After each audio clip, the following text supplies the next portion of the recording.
Hey guys, welcome back to the channel. Nika Beard here with this week's chapter breakdown, 1061. And what a chapter this was. I say this every time, but Oda never fails to deliver. Oda is the GOAT. We start the chapter with a cover story of Olive Germa, Double Six, and Caesar escaping. I think it's going to be really cool to see where this goes story-wise and see where we see Germa again down the road. I'm not going to ponder too much on this. I want to get straight into the chapter. The chapter starts off exactly where the last left off.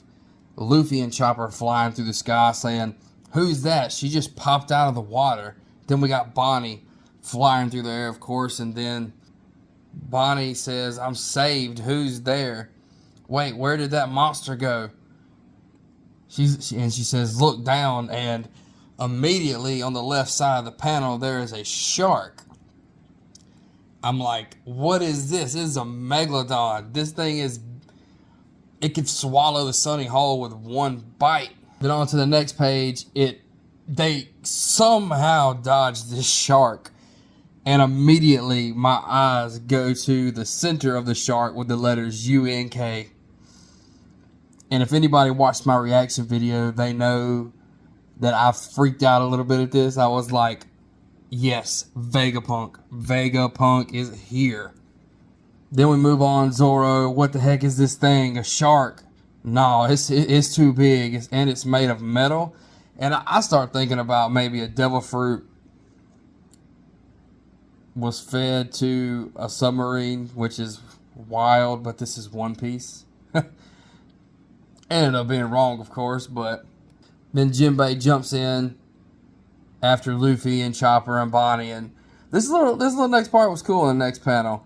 It had Frankie driving the Sunny, and we seen the keel attachment, rabbit screw propeller, and we haven't seen this before, and I thought it was really cool because the only way we knew that the ship could move was with the wind or coup de burst. But we see that Frankie added a propeller at some point, which I thought was very genius. But I guess since I was just thinking, why didn't they use it in Whole Cake? But Frankie wasn't in Whole Cake, and I guess he hasn't told everybody the secrets of the Sunny. And just seeing this one little thing has me a little excited to see what else Frankie has installed into the Sunny. What all did he do? Then we get back to the shark right below that, and it's shooting rockets. This is a ship battle. Next panel, explosions. Ship battle. I'm like, this is cool because we don't see many, not real ship battles. We see the Navy shooting at people and like enemy pirates shooting at others, but never what I think is like a battle. Then everybody freaks out. Oh crap, we're capsizing.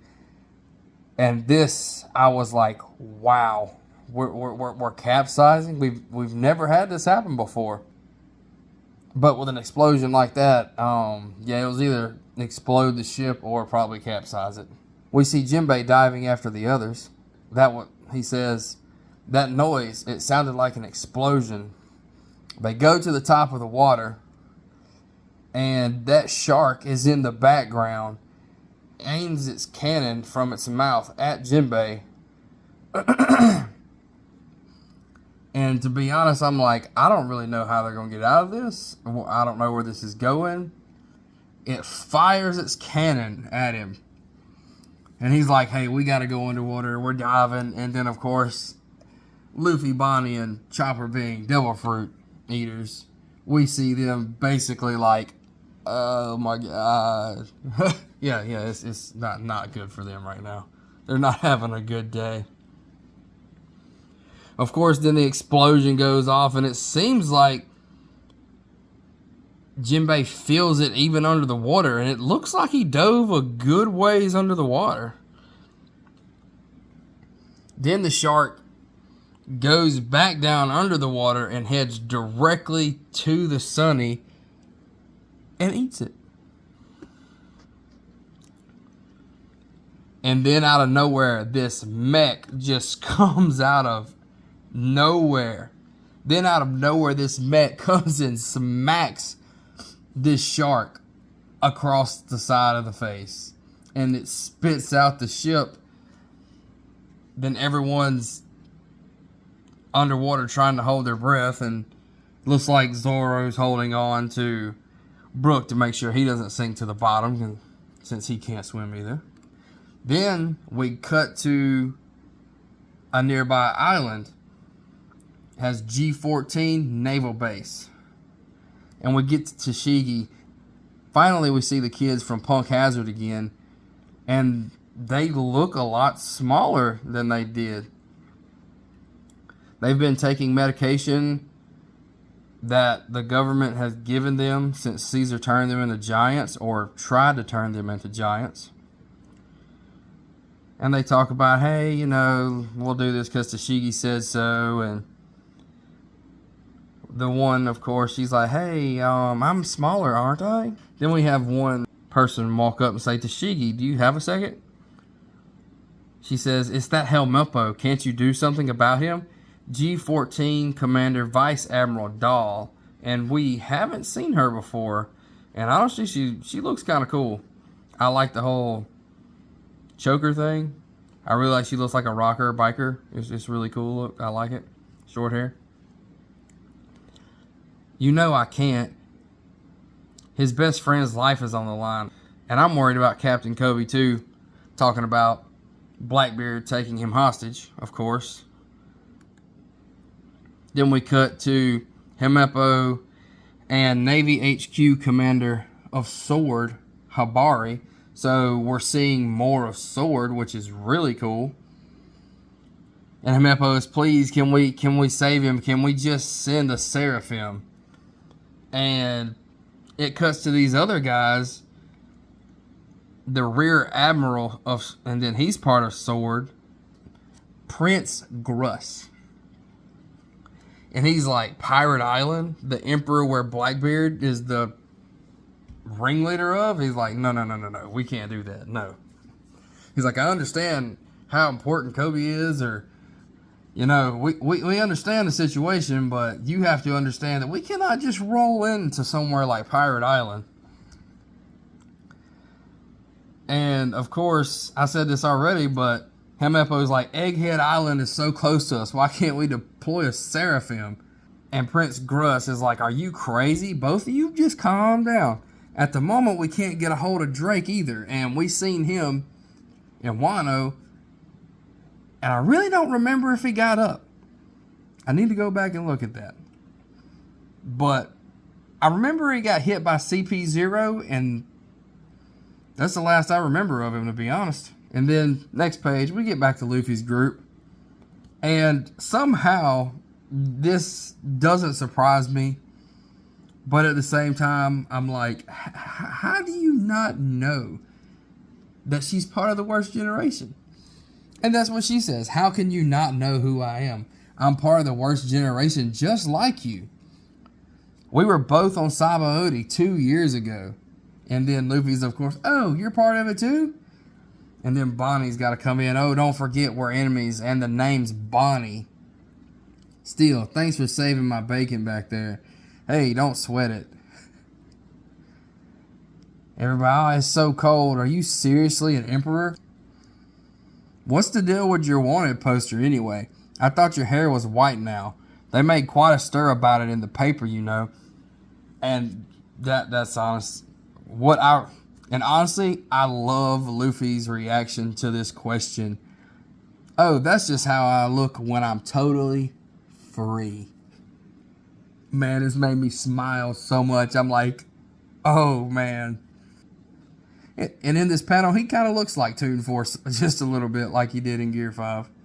And then she even talks about how he's roped in Jinbei, how that's a big deal. And then it swaps to the next page.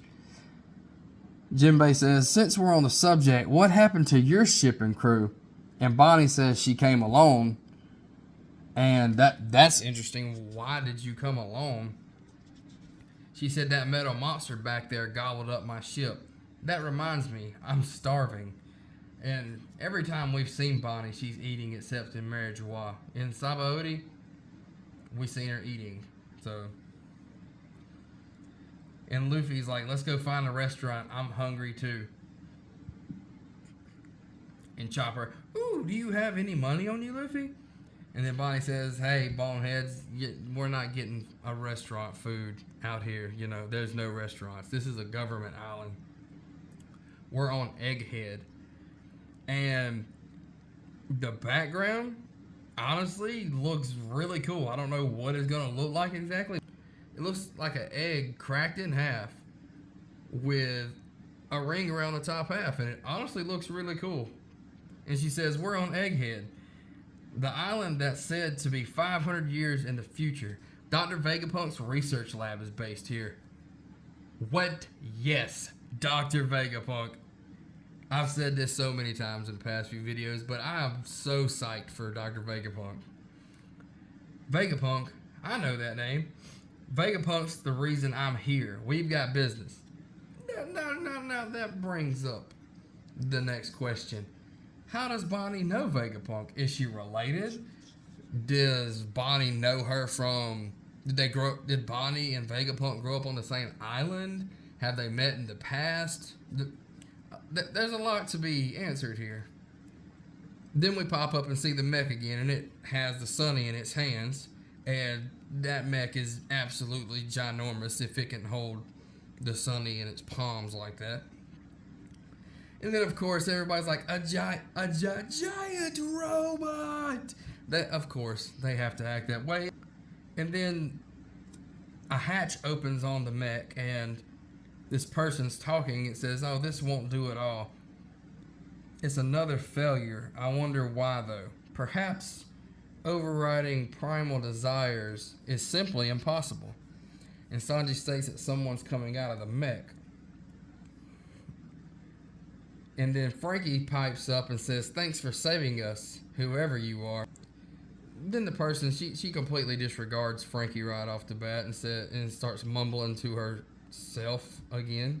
I ordered the Mecha Shark to scout, report, and fire. But if it keeps trying to eat ships, there won't be anything left to salvage. I must have bungled the programming.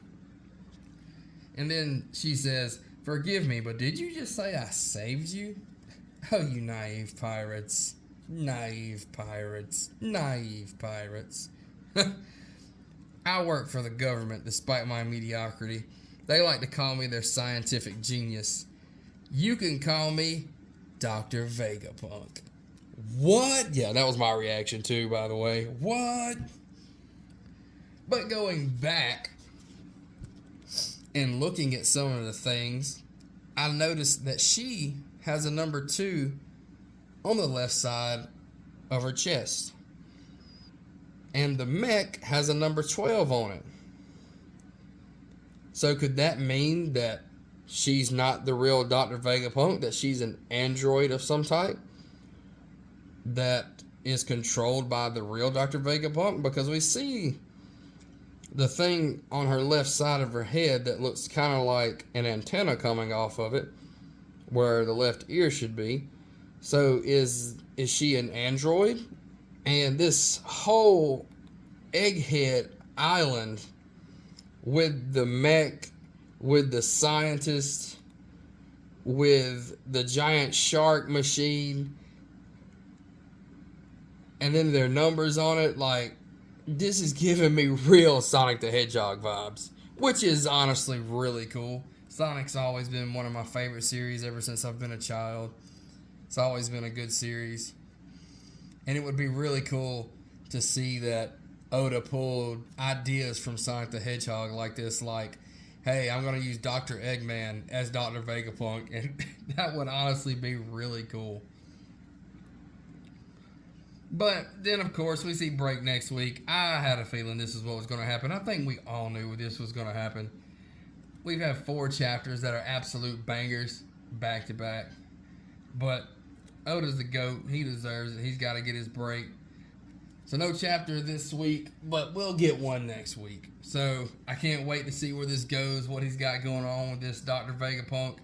Even though I don't believe this is Dr. Vegapunk, due to my theory about the numbers on them. Maybe these are androids or something. But hope you guys enjoyed the video. This was just a chapter breakdown of 1061. If y'all enjoyed, like and subscribe, comment down below. And until next time, peace.